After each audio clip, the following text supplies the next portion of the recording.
In the two previous videos in this series, I've taken a look at the Bat family and also the Batmobile. So today, I'm going to turn my attention to some of the villains that were initially released as part of this line. And seeing that we have both the Joker and Harley Quinn here, I thought it was a good opportunity to talk about some of the other variants and special releases that are associated with these characters as well.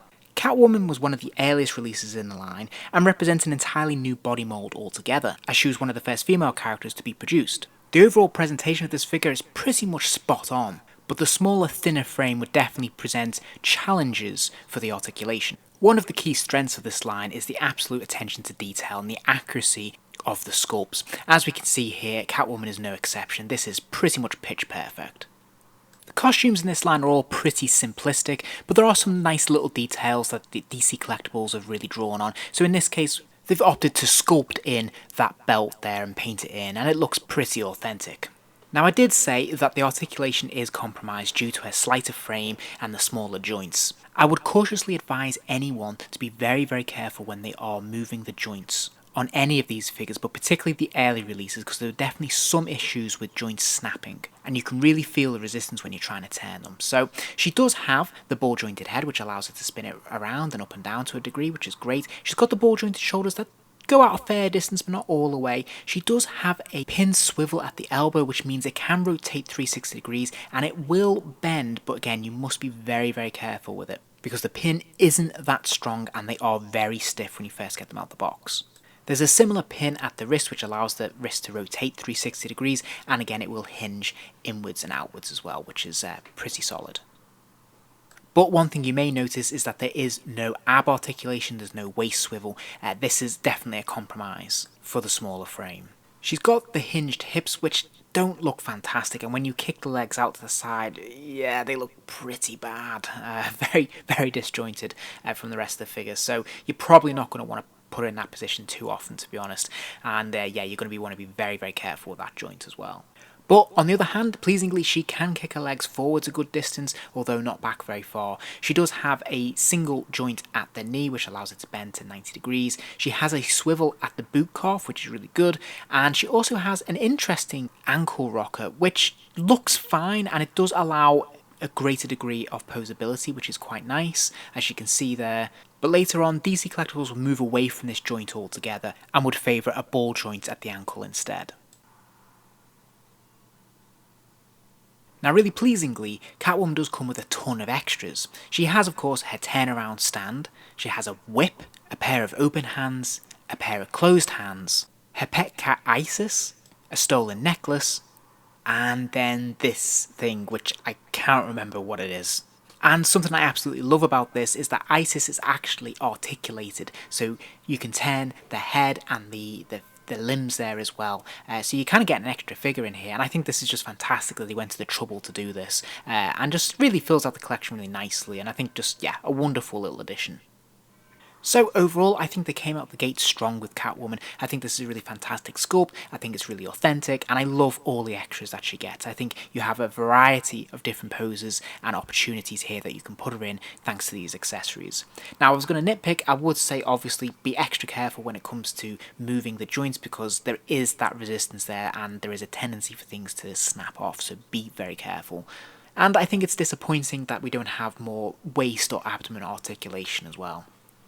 Moving on to the Riddler, he's actually one of my favourites in this collection. I think part of that is due to how colourful he is, because a lot of these figures in this line are very drab because that is the way they're designed in the cartoon. They're very dull colours, whereas the Riddler is bright green, he's very colourful, and it allows him to pop a lot more. Once again, the sculpting is near perfect for my money. I think this is a fantastic rendition of this character, and it just feels like they've brought him to life off screen. As with many of the figures in this line, something I would draw your attention to is the feet. The sculpts are trying to be as accurate as possible to the source material, and of course in the cartoon they do have very small feet and wider upper torsos. Now, that's great in a cartoon, it's a fantastic style in terms of the Art Deco inspiration, but sadly, in practical terms for an action figure, it does mean they have a very weak foundation and there's always going to be that tendency for gravity to take hold and force the figure over. So my advice is either use the stand or be very careful when you are placing them in any kind of pose or display.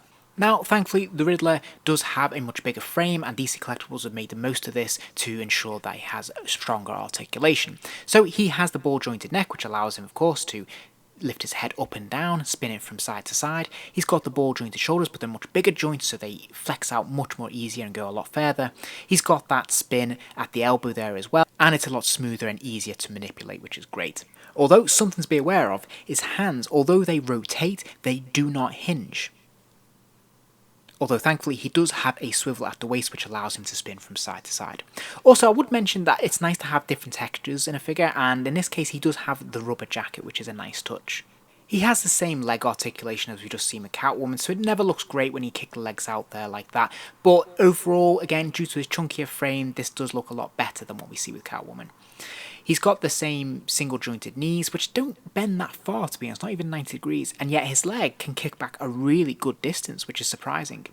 Now, he doesn't have any kind of ankle pivot. Again, it is just a swivel, but there is no rocking from side to side. He also comes with a handful of accessories as well, including his turnaround stand, his cane, a pair of closed hands, a pair of open hands, and his Wacko Toys display.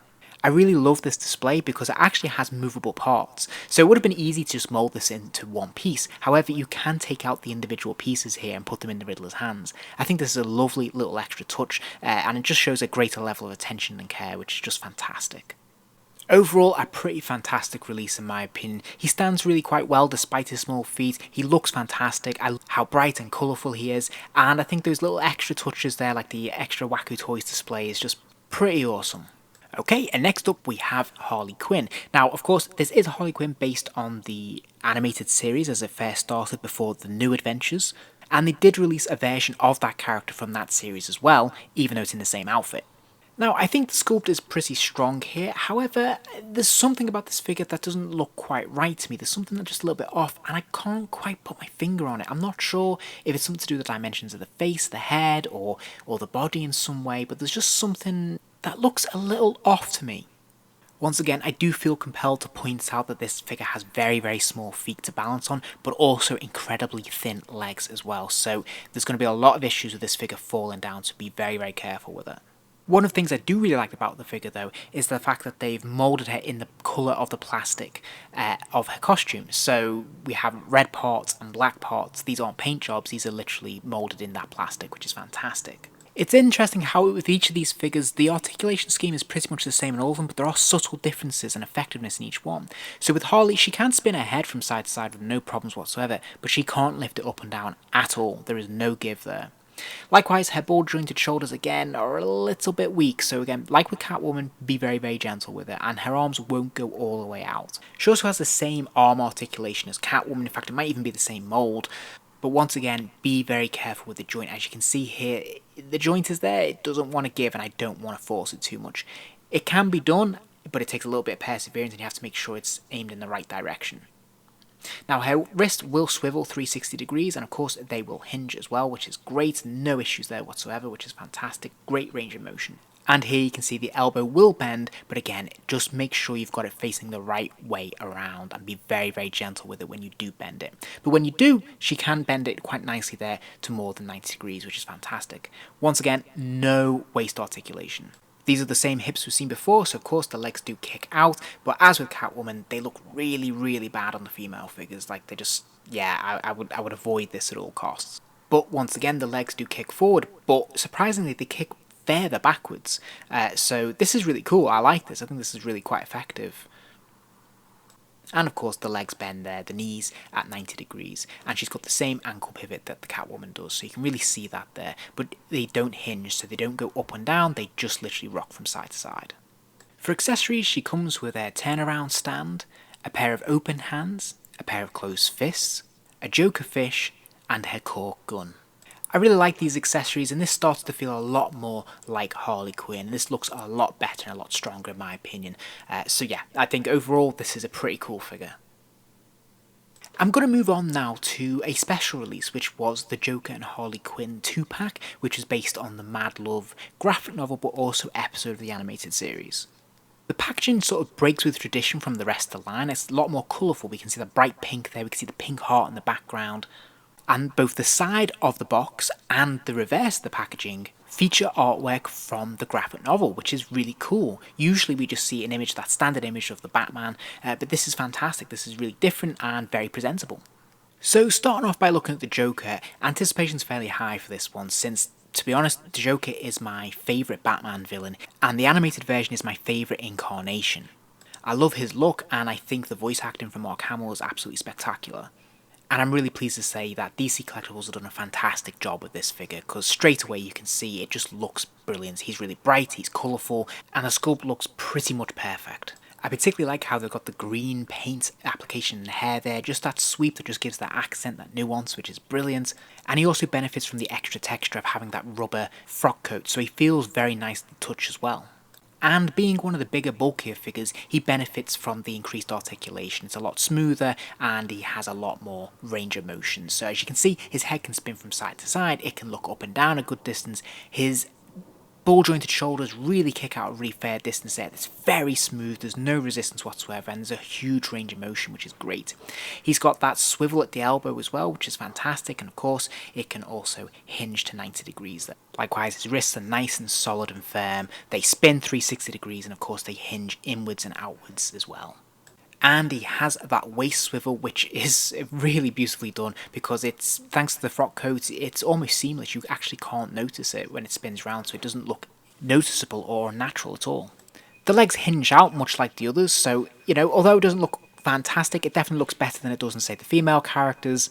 And honestly, I'd rather have it than not. Of course, his legs kick out a fair distance, which is great range of motion there, and they kick back a fair distance too as well, which is pretty decent.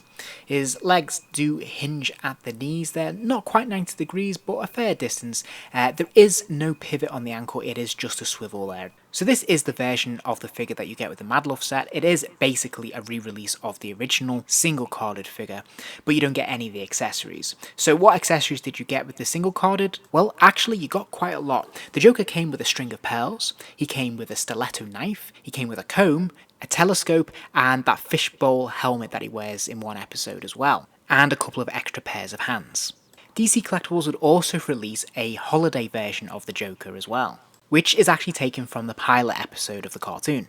This figure has obviously a different head sculpt and of course a different torso and footwear, but also he comes with a pretty sparse Christmas tree, a candy cane, some extra hands, and his glove puppet. I didn't get this at the time, and in hindsight I do regret it because I do think it's a legitimate variant and it's actually kind of fun and cool. But as if that wasn't enough, they also released an expressions pack for the Joker, much as they did with the Batman before him. So he comes with a ton of extra hands and extra heads for all kinds of different expressions, but he also has a few really interesting exclusive accessories here as well. So for a start, obviously his trench coat and hat. I love this and I really wish I'd got hold of it. He wears this outfit in a handful of episodes and of course in the Mask of the Phantasm movie as well, and I think it's a pretty fantastic look. Now, moving on to the MacLeod Harley Quinn, you might think they've just recycled the figure here, but I actually think this is a brand new mould. The only recycled element I think might be the head, and that would be the head from the new adventures rather than the original animated series. And once again, they've used a rubber for the torso for the dress, which gives the figure a nice feel to the touch. So in terms of articulation, she can of course spin her head right the way around, and there's a little bit more give this time in terms of looking up and down, but it's really very gentle and very subtle. Again, she does have those ball jointed shoulders, and there's a bit more give in them this time. They do go a little bit further. She's got the same peg arm, elbow there that spins around and obviously hinges at 90 degrees, and her wrists spin and hinge as well, which is fantastic. But sadly, still no waist articulation. Her legs do kick out the same hinge hips, but thanks to the night dress you actually can't see that unsightly articulation, which is fantastic. The legs also kick forwards and backwards. They are hindered a little bit by the rubber dress there, but not enough to complain about. The leg joints are slightly different, they are just a hinge, they don't swivel from side to side. And you'll notice there's no foot articulation whatsoever. And for anyone who's wondering how she measures up against a single carded version of this figure, well, here you go. You can see that she obviously does stand a good deal taller, and her head is significantly larger. And overall, I'd say the figure is stronger and has a fuller frame. Her feet are also slightly larger, which allows her to have a firmer, solid base there, and there's no danger of her falling over in the same way as the original release. So there you have it. There's my overview of the first few villains from this line. There are plenty more to come, so there'll be another couple of videos yet in this series, and of course there's still an even bigger vehicle to look at as well. If you enjoyed this video, please do give it a like and remember to subscribe as there'll be plenty more videos soon.